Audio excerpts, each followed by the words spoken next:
Hi everyone, this is season two, and this time we are talking about the evolving role of managers in culture, right? So today we have Mr. Sunil Nayak from DHL join us, and we are going to have very interesting points around the usual questions that Ketan fires, and all of those questions are very carefully curated by Ketan to spoon out the most valuable content from our honorable guests. And today, Soumya from Culture Monkey, who's leading marketing in Culture Monkey, is also joining us, and she's right now connecting from Mangalore. And we had a great session before this episode about Mangalore, Mumbai, street food in Chennai, and a lot of other things. But we'll touch upon those things even during the episode as well.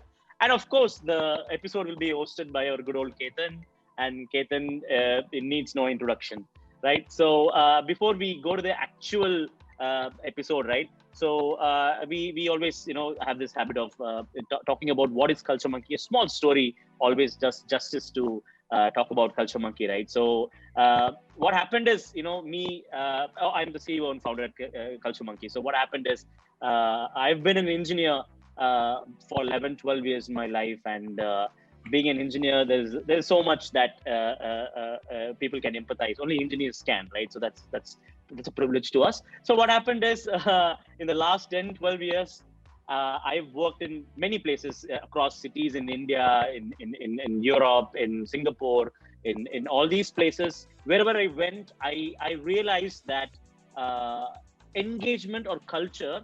See, engineering is a mathematical function, right? So with managers, I was never able to communicate how happiness and how freedom can enable a maximum productivity in engineering teams. So with all my point of views here, I was never able to successfully communicate that message across to all my managers.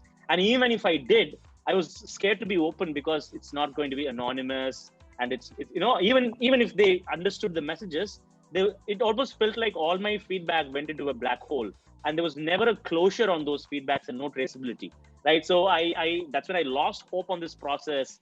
And 2017 I started up FE, our own software consultancy company.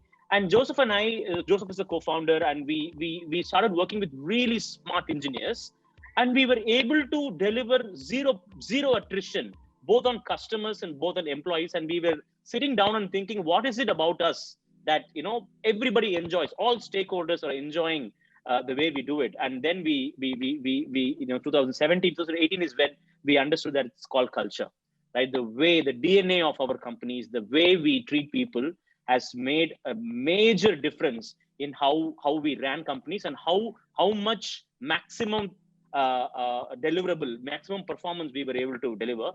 So we felt, why don't we take this and scale this, right? That's when in 2018 we realized that we'll build this a culture software, and we call it Culture Monkey.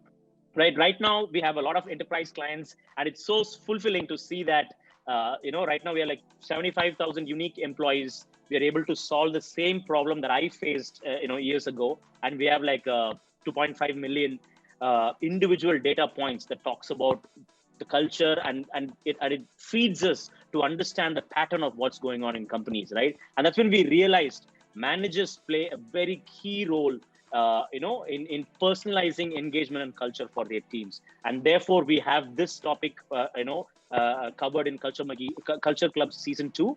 And of course, being engineers and technology is our first mother tongue, right? So with that, we always felt we need a people leader. We need someone who is a master of people sciences to join our team and advise us and mentor us to give the right mix of human into technology, right? That's when we started working with Ketan, and it's been more than a year now. So this is Culture Monkey, and with Culture Monkey, we listen, analyze, act, personalize, and grow. These are the main 5 things that you can do with Culture Monkey in your companies. And without any further delay, let's get into this episode. So glad now, Ketan, back to you. Thank you so much, Senthil, for that. Feels good to hear that I am considered an expert in the people area. But for our audience, welcome back. And we have a very special guest today His name is Sunil Naik. Sunil is the Director India and South Asia at DHL Global Forwarding. He's also a career coach, and the most important part is he's a foodie. That's the most interesting experience that I take back with my interactions with Sunil. He's worked with brands like IPCA, ExxonMobil, Home Solutions Retail, Aditya Birla Retail, and Fortis prior to DHL. And if I remember correctly, Sunil has been a business person and then moved into HR. That was a shift that he carried on for him. He is, I'll not talk about the functional part, but he is, there's something very interesting on his LinkedIn profile. It says, he's a people explorer and coach who loves making magic happen by working with individuals to support and enable them to become ridiculously good versions of themselves. And in a nutshell, it's been a magical trip that he says. Sunil is an alumnus of XLRI, IIM Kozhikode, and Cochin University. I know him from Aditya Birla days, a very significant life lesson that I picked up from him. And this was, so I started my career, and as a management trainee, I was full of energy and I would take loads of work to do. I could deliver on them, but I was completely here and there. There was nothing called, and I would struggle. I would have many things to do, and I was being confused and trying to solve for how do I actually deal with so many things. I thought I will only get work which I can do, but I was having far more work than actually what I could have delivered. And I used to observe Sunil clearly. He's somebody who would absolutely be there on the timeline and the deadline that has been given. Never, ever came back and heard about Sunil or his team saying that we are delayed. And not that he had lesser work. So, which means something different he definitely was doing. And he's the person who gave me the idea, and he used to do that. He always, whenever you would see Sunil, I'm sure Sunil that still exists, he would always have a notebook with him. He would write down everything. I would see him either on the system or on his notebook. And that's one huge lesson that I picked up from him. That practice continues with me since the last 13 years. And this is Sunil who introduced me to the concept of writing your my daily goals and following it through. My productivity improved. I was far more structured in the approach. And yeah, that's the kind of impact somebody like a Sunil has left in my life. I've been fortunate to have worked with him. It's so early in my career. And Sunil, personally, thank you again for this one. And this chapter, if I remember, is there in my book also. It is so important for me. So that's Sunil Naik for you. There are very, very interesting dimensions of him, but one of the most fun-loving persons that I've interacted with. And always being grounded. It's very comfortable. Somebody who I can call and say, Sunil, I need this help. Can you help? And I would know a yes or no. And thank you, Sunil, for agreeing to this one. I'm sure there's a lot that I would take from the session, and or everybody who's watching this session can take it from you. So, Sunil, welcome again to Culture Club's Masterclass powered by Culture Monkey. And thank you again for your time. As Senthil said, this season, we're talking about sustaining and growing employee engagement, the evolving role of managers. Before I get to questions, could you tell our audience and ask more about yourself and about your organization, Sunil? Absolutely. Thank you very much, Ketan. An absolute pleasure and an honor to be a part of the session like this. Senthil, Soumya, thank you so much for having me here. And, before I start, maybe I need to show that I still have the notebook with me. Wow. Yay. Okay, I still write everything in the notebook. I just can't do without my notebooks. In fact, I have more notebooks than my own children. Right? And my wife keeps complaining that I have more stationery than they do. But jokes apart, it's really helped me. And Ketan, you're being too kind, right? When you go in and tell me that you've learned a lot from me, I think we have learned a lot from you. At least personally, I have learned a lot from you. And it's been an absolute pleasure working with you. What I really enjoyed about what Senthil started off with when he said, good old Ketan. We always see Ketan as the management trainee, and I felt extremely happy when you addressed him as good and old. Right? So, Ketan, welcome to this side. Welcome to this side. All right. Thank you. But Thanks, you understood. You understood. I'm a part of. Absolutely. I'm a part of DHL. I represent DHL Global Forwarding at the moment. We are a part of the Deutsche Post DHL group. We are a Bonn-based German company into logistics. Our basic ethos is to be the logistics company for the world, and we genuinely believe that we have an opportunity to go ahead and connect people and improve lives. And when you spoke about culture, when you speak about what we represent, I think that's exactly what we do. So it's not just moving goods from point A to point B, but what we do is we actually connect people and improve lives. I've been here with the organization for around 9 years now, and I'm thoroughly enjoying myself. I've loved We the can see ride, that. and I want to continue the ride. Um, uh, Ketan also mentioned that I started off from the business side. Many of my old friends and colleagues still ask me, what am I doing in HR? I've stumbled into HR. I didn't, it was not my lifelong goal or passion to get into HR. But the last now almost 15 years that I've been with HR, I've completely enjoyed it.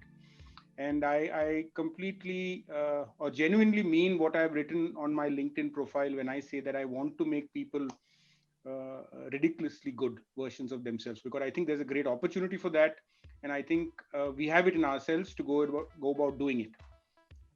I'm a foodie. I have one wife and two daughters. Uh, we've survived. Both my wife and me have survived the lockdown without killing each other, and enjoying life. I think I've enjoyed working in an environment before COVID. COVID taught us a lot, and I think I've enjoyed working in the COVID environment, and I'm looking forward to what the future is going to bring to all of us. Interesting. So thank you so much for that interest, Sunil.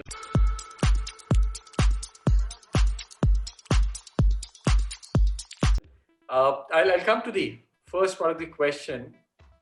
Do you think organizations without manager could be a reality of the future? Why or why not? There's a lot of conversation that's been happening around on a topic like this. We thought, why don't we pick your brains to get your point of view on, do you think that the world with without managers could be a reality? And either ways, why or why not?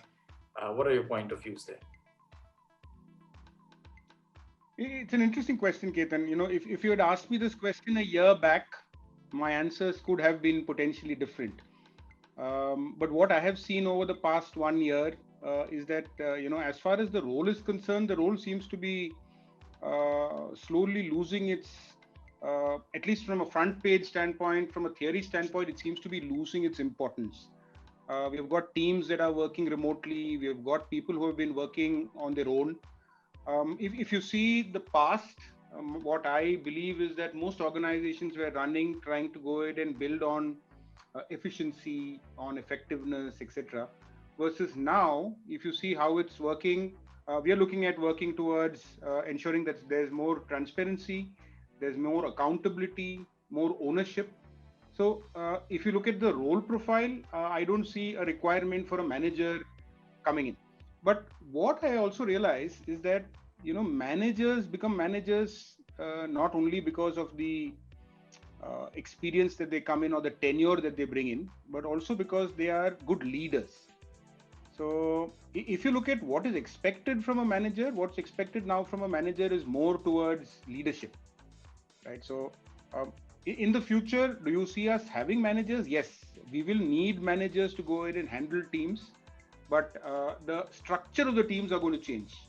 Hierarchies, organizational structures are going away, and you're getting these sort of networks or groups that are being formed, which are very function or project led. And you will automatically have somebody who's managing work from those projects coming up, and they will be the managers of the future. So what is expected from these managers? I think what's expected from these managers are to be good listeners. I think you need to be people who are problem solvers. You need managers who will be able to go ahead and take care of their teams. right? I think that those are the things that are going to be important, and those are the things that we need to start building or developing skills for our managers for the future. So the short answer to your question, Ketan, do you see a future for managers? Yes, we will continue to have managers, but it's not going to be designation driven. It's not going to be tenure driven, and you will need to earn your respect as a manager.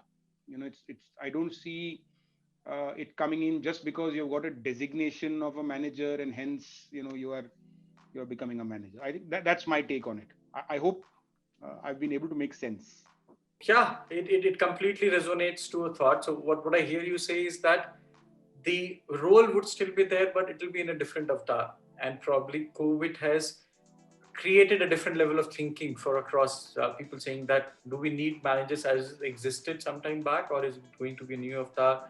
And like the point you said about it has to be earned, it will be more about leading. One thing that I can add is coaching would become a very important element of the managers of future, as I see, because that their role would be less about control, more about how do we keep them aligned to a larger purpose mission meaningfully, take care of them, and Sunil said problem solve and then move ahead. So thank you Sunil for that. It Yeah.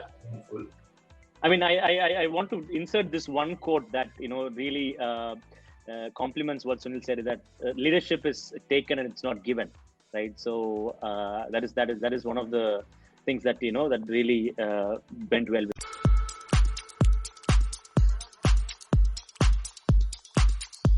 So Sunil, that brings me to another dimension. Now, with the concept of engagement, I have been hearing two parts of the theories or two opinions. One is it is somewhere HR's responsibility, and second, it is managers which has the maximum impact on engagement. What's been your experience? What's your sense? Why has the world been divided about the impact that a manager has on something as significant as employee engagement? It depends upon the definition of what you consider as engagement, right? When you look at engagement as maybe one of the people practices that you are going ahead and doing in an organization where you are only collating information for the purpose of maybe part of your IKO or your KPI, right? Then it sort of loses value. The moment you look at engagement as something which is an equally important factor for driving business results, then it makes a difference. And I think there are enough studies to go ahead and prove the fact that an engaged organization gives better business results than a disengaged organization.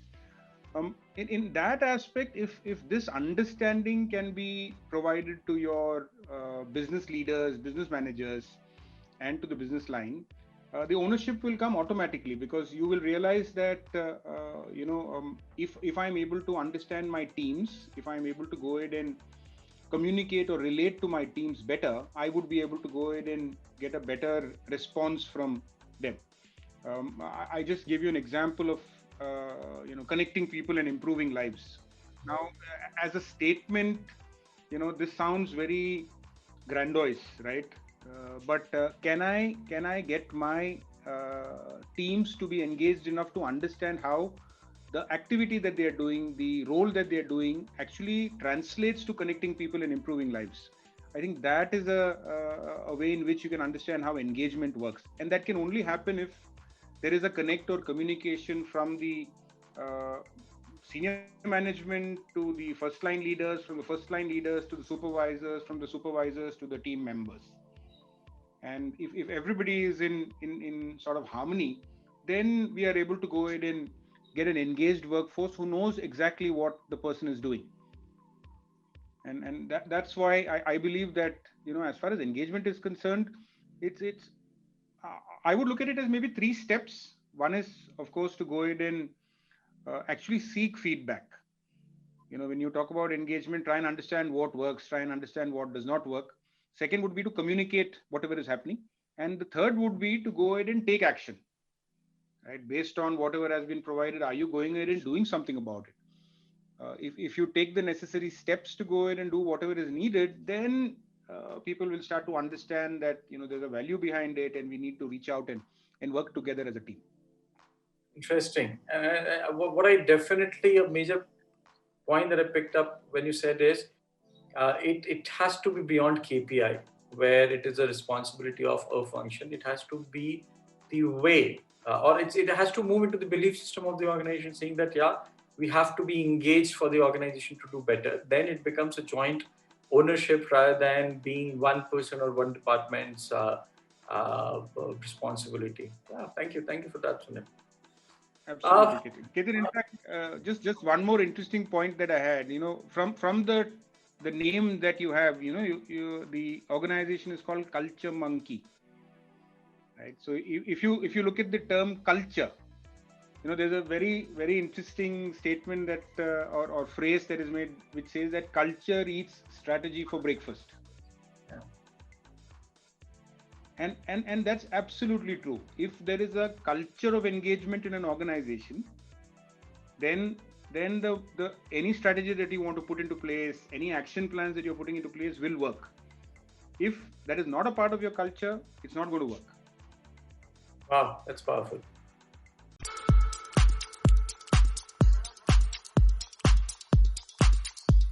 And see, we've the recent changes where the world has gone digital as wherever it could have. Do you think that there has been an impact on the expectations that employees or organizations have with their managers, from their managers? Because things are different. Suddenly the walls are gone. People are working remotely. So do you see a shift there in the expectation? Oh, without doubt, Ketan, without doubt.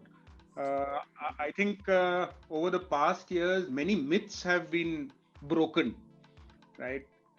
We are a typical operations-driven kind of an organization that works in supply chain, right? So when you talk about supply chain, again, the answer lies in the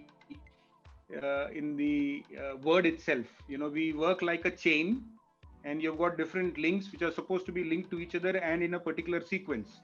Mm-hmm. So there was always an assembly line kind of a structure in terms of what we do. Now, COVID came in March, and suddenly these links are all in different locations. People are working out of different homes, and people said, hey, listen, do you think this will work? There was such a lot of anxiety. And interestingly, the anxiety was with the managers, not with the teams. The teams were pretty confident, saying, hey, listen, we'll be able to work. So I think the only thing that sort of holds this together, and what we need to now understand as a part of any strategy that we are putting in, is the advent of technology or digitization. I shudder to think if COVID had struck 10 years back, what we would have done. Yeah. Right? We would have challenges with technology, we would have difficulties with connectivity, we wouldn't have been able to have a conversation like this. I believe that all of this is possible because of technology. So from a manager's perspective, I think there's a whole new gamut of responsibilities that have come onto the manager. As an employee, a team member, what I expect from my manager is somebody who's more tech savvy. I can't be scared of technology as a manager. I need to be comfortable with new tech, right? I need to be somebody who's willing to invest in technology. I have a strategy saying technology and digitization, but I don't follow it. And I still want you to go ahead and use a notebook, right? I don't know whether that's going to work, right? Maybe I need to stop using my notebook. But hey, that's something that's coming up, right? I think the second aspect that's also getting worked on is data savviness. I think, are we using data appropriately? Because I can't ask you, I can't see you and take a quick feedback from you in terms of what's happening. So am I using data appropriately? Because there's a lot of analytics that are being done. There's a lot of information that's available for us. Now, are we using it appropriately or not? Maybe just to give you an example, as an organization, we have a huge amount of tools that are available in the system. You have survey options available, you've got branding options available. but we never tend to use them, or until COVID, we never used them. We always would find, just giving an example, they keep saying that as Indians, the only DIY tool that we use is the telephone. You have a problem with a plumber. I don't use any tool to go ahead and fix my plumbing issues. I call up a plumber and say, hey, listen, can you come over and sort it out? Now, that's exactly what we do as managers as well, right? The moment there is a concern, I can reach out to somebody around, say, hey, listen, can you do some EDM work for me? Can you build a picture or a PowerPoint presentation for me? Rather than actually finding out what are the tools available. So suddenly technology has come to the front and center, right? We have to use technology. We have to be comfortable with it. So I believe that for the future, if you're looking at it from a manager's perspective, we need to be more comfortable with technology. We need to be willing to risk it. We need to be more data savvy. We have to make use of the technology that's available to the full extent. And I think you also need to understand that we are merging a combination. It's a combination of people and tech. The workforce for the future is no longer going to be just people. The workforce for the future is going to be a combination of technology and people, and we need to understand how to value, appreciate, and make full use of both these. Powerful, very interesting thoughts. And on a lighter note, it takes me back. If you remember, we were setting up the first VC line in Aditya Birla retail office, and when it used to work, when we were connecting it to multiple locations, it was always like, wow, how can something like this work, man? And you're right. If this would have happened then, things would have definitely broken down, and the pressure would have been humongous.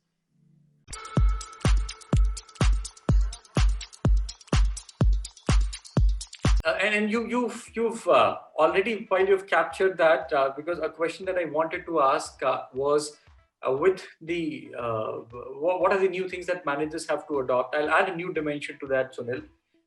You've spoken about the impact COVID had on the expectations from manager. The workforce, especially in the context of India, is also getting younger. Now, with that, do you see that the managers of today need to drive some changes, look at things differently? Does it have a potential impact in your point of view? I firmly believe that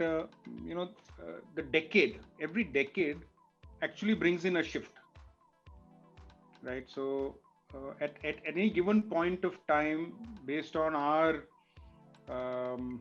working life, at any given point of time, you're going to have maybe 4 categories of people who are going to be a part of a team, right? Maybe right now, 80s, 90s, 2000, 2010. You're going to have people who started their career in one of these decades, being a part of our teams. Now, what worked for the 80s is not going to work for the 90s. What worked for the 90s is not going to work for 2000. What's working for 2000 is not going to work for the people who are there in 2010. Now, what I mean when I say this is because their experiences, their thought processes, the technology that they're using, and what are their motivators are all going to be different. So if I go ahead and give you an example of something as simple as our compensation structure. Assuming I'm hiring somebody who is in their mid 40s or early 50s, I'm going to be more interested in my statutory benefits, my provident fund, the gratuity benefits that I'm going to gain. While if I'm looking at somebody who's in their early 20s, I'm looking at cash, I'm looking at take home, I'm looking at employee assistance programs, I'm looking at work from home and flexibility. Is there a sabbatical opportunity that's available for me? The motivators for them are going to be completely different. So can I go ahead and say there is a single size that fits all? No. It's just interesting to note that, finally the ball seems to come and get stuck on the managers again, right? It's the managers who will need to understand how to handle the situations. right? And they will have to look at different strokes for different folks. They'll need to understand, how do I handle the guys who are in their mid 40s? How do I handle those who are the 30s? And I don't see one being more difficult than the other. It's more in terms of us understanding their priorities, understanding their needs, and then seeing what best we can do for them.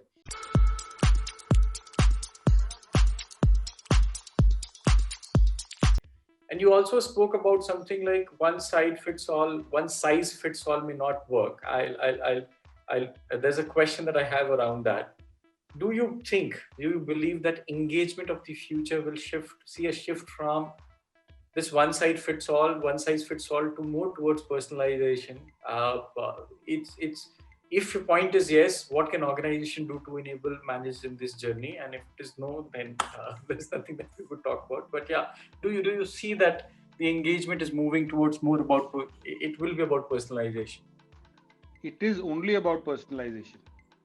I don't see us going ahead and working with anything that can say that one size fits all.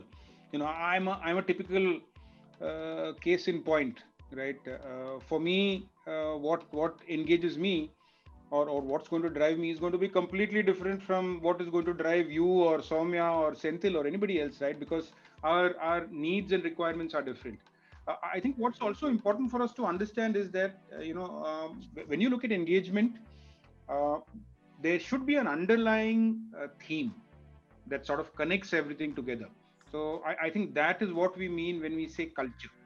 Now, what is the tool or the way in which we are able to go ahead and explain it to each of these different groups is what will change.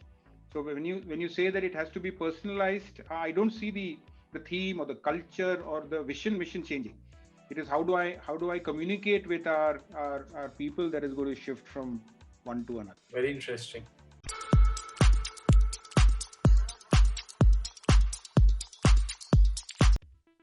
Before I bring this to an end, those are the 5 questions. I have another 5 rapid fire questions for you, Sunil. And I'm sure with you, this is going to be definitely fun. The first one is, if not HR as a profession, what would you have chosen? Oh, food critic. I would have loved roaming around and getting paid for going ahead and telling people that their food is good. Wow, interesting. Yeah, I can imagine that. Second one, I don't know. I can anticipate an answer here, but between cooking, cleaning, and mopping during COVID, which was easier? Oh, cooking. I enjoyed cooking. I loved the fact that I could go about experimenting. Now, don't ask this question to my wife. Because the cleaning and mopping she had to do, and she was worried about the mess that I left on the kitchen counter. I tried doing that, and I'd rather cook than clean. Was she one of the reasons why your office is operational, Sunil?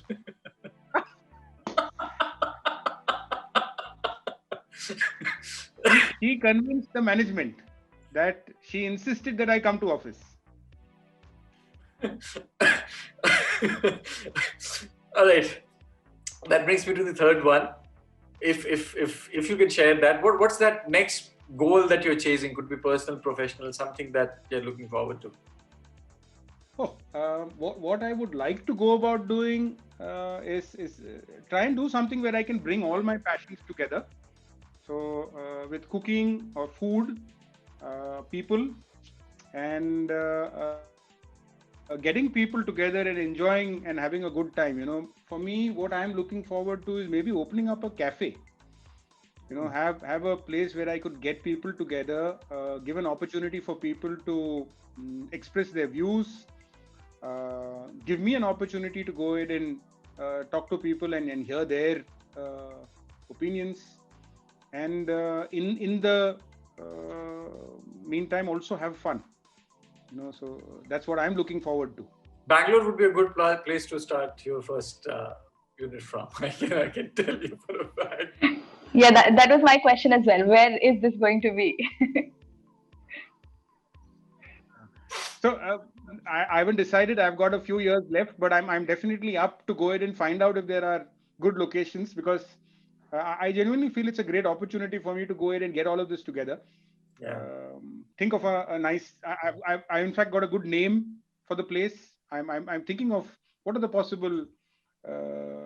What will the menu look like, and how do I personalize the menu? Wow. Nice. Interesting. Fourth one, one book that had maximum impact on you and you would recommend it to the readers. There's this book by an author called Bill Bryson. Uh-huh. And what he's written is, the book is called The History of Nearly Everything. History of Nearly Everything. I love trivia.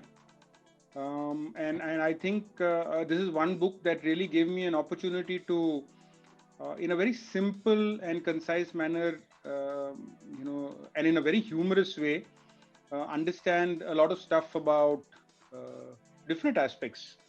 It could be science, it could be sociology, it could be management, everything.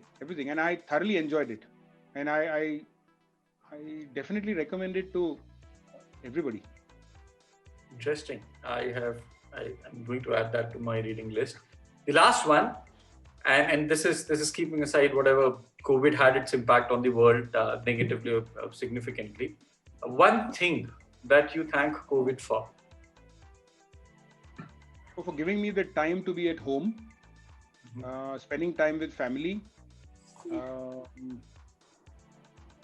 getting us an opportunity to understand and respect both the different parts of our life, our work life. I appreciate my teams, I appreciate my office more, I appreciate my home, I appreciate the kind of work that happens everywhere more. Phenomenal. That's from my side. Thank you so much, Sunil. It has been an amazing experience again interacting with you. Thank you so much for your time. I am done from my side, and yeah, I think. Add, Sunil, anything that you want to share? Sorry.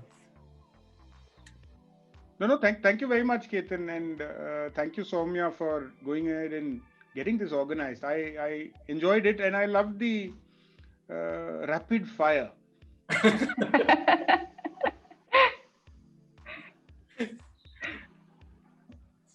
Yeah, thanks Soumya, so much, I Sunil, for actually.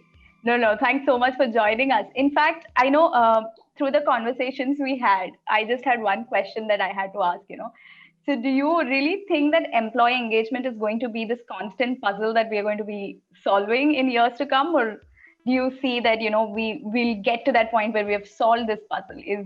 How does that feel like to you?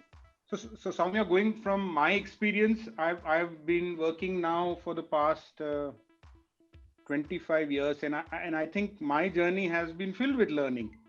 Okay, and I can't say, there's this very famous saying that it isn't over until the fat lady sings, right? So I don't see us reaching a situation where we have said, listen, we have done it. And we have learned exactly what needs to be done. I think engagement is similar. I think it's something that's going to continue. What we have done in the past is not going to allow us to go ahead and be successful in the future, right? So as we go along, we'll need to keep modifying it. I think one thing that I'm sure of is that the importance of engagement. I think having an engaged workforce, ensuring that we are working to drive engagement with our teams as managers, to try and get them to explain what the role is about, ensuring that we care for our teams, giving them the right opportunity, thanking them or appreciating them. That is going to remain. I think that there is no question. But how are we going to go about doing it with our teams? I think that's work in progress. As we go along, we need to keep on modifying it. I don't see that sort of saying that we can't have a template that will give us saying, listen, what worked in 2021 is going to work in 2022. It's going to change, and so on and so forth as we go along. Very powerful. Absolutely, yes. But thank you very much. Thank you so much. It was a very enjoyable session. Thank you. Thank you so much for your time. Thank you so much. Thanks, Ketan.